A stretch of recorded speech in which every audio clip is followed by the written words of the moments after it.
All right, let's look at that particular document from the market standpoint a little more closely with the two experts joining us on the show this evening. Sumant Sinha and Kotak Mahindra Bank's C. JERA joins us on the show. Mr. Sinha, gentlemen, good evening and thanks a lot for joining us. Mr. Sinha, I'd like to start with you.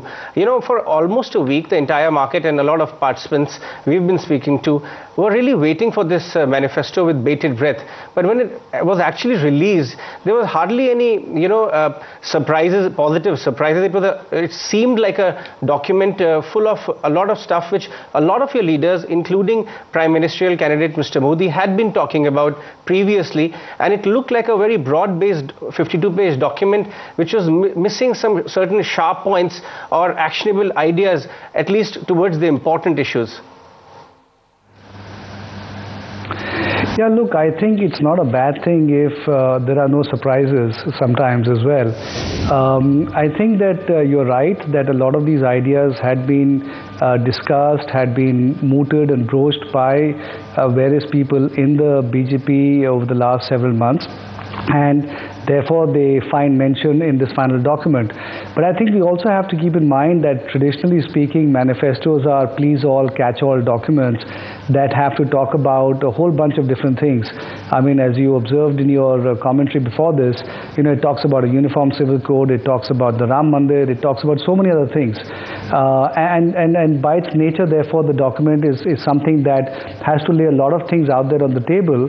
Ultimately, which are the areas that the government ends up moving forward in will depend upon administrative convenience, the support of other potential parties, some of the pet themes of whoever the leaders are in charge at that point in time, and so many other factors.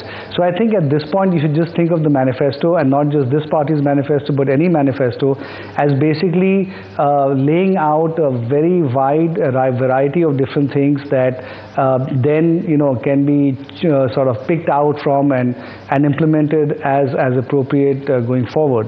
So I think really that's what the BJP has done as well. In terms of specific new ideas, perhaps there are not any specific new ones, but things like the high-speed trains and therefore the golden quadrilateral of trains, scrapping the APMC Act, that's a fairly important issue. So there are quite a few issues actually that are mentioned in the document that are fairly important, that lead to a fairly sort of move forwards on the reform front. Now, just because we've talked about them in the past doesn't mean that they're not absolutely important and need to get done. Okay, so Mr. Sinha, we'll talk about the specific issues in just a bit, but I'm just going to take a little bit from what you yourself alluded to, the fact that, the BJP's manifesto somewhere is trying to do this balancing act between being pro-development as well as sticking to some of its core ideologies. Now, many believe that the BJP is perhaps trying to reinvent itself as a centrist, modern, conservative party with this development agenda. Would that be a fair assessment to make? I would hope so. I think that there is clearly a need in India's polity at this point. The Congress has clearly positioned itself as a left-of-center party, going after entitlement programs, right to food, right to education, and so on. Really more socialist in its thought process. Yes, obviously focusing on the economy, but more focusing on the economy as a means towards delivering certain services to a certain class of people in India. And therefore, there clearly exists a need in the Indian political economic spectrum for there to be the countervailing sort of force where there is a party which is, as you described, is a right-of-center party focused more on trade and commerce, focused on growth for the sake of growth, and therefore from that trickle down economics and all of that stuff. So I think clearly there is a need for that. You alluded to the fact that the BJP is trying to project itself as a modern party.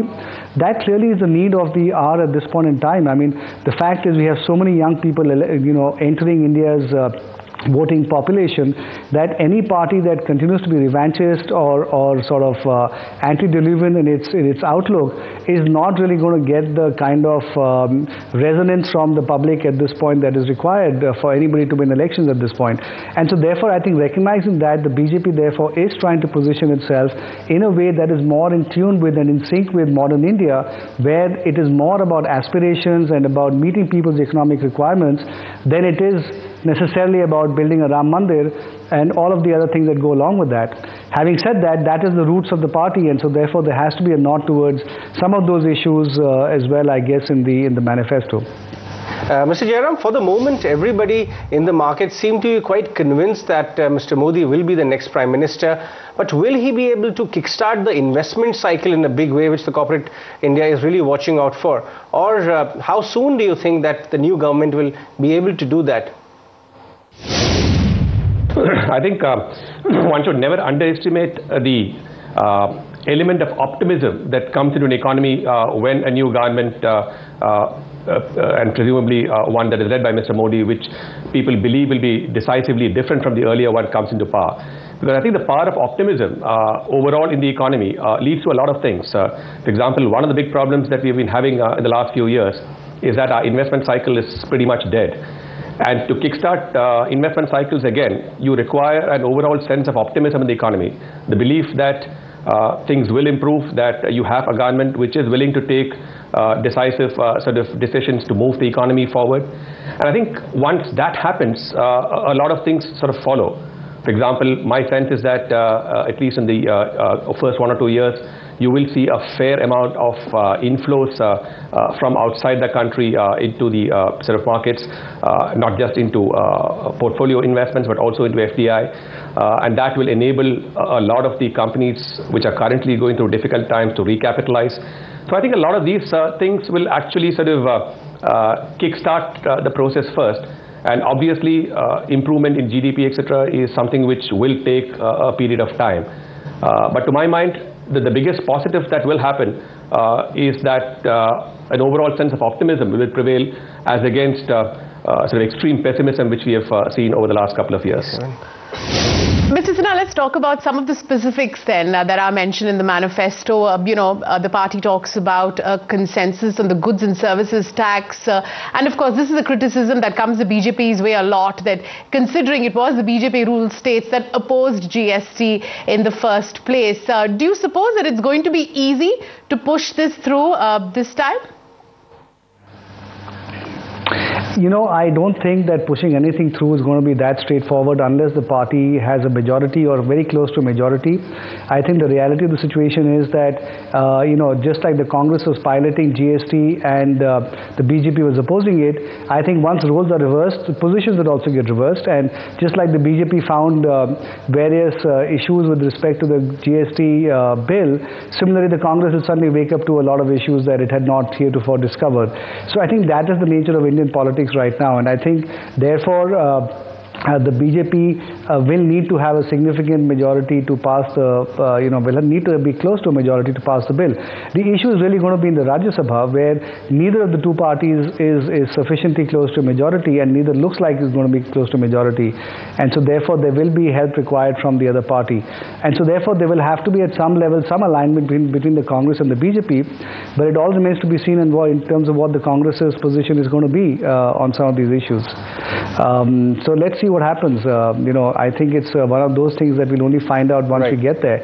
And a lot of it depends on the relationship between the different parties individually, personally.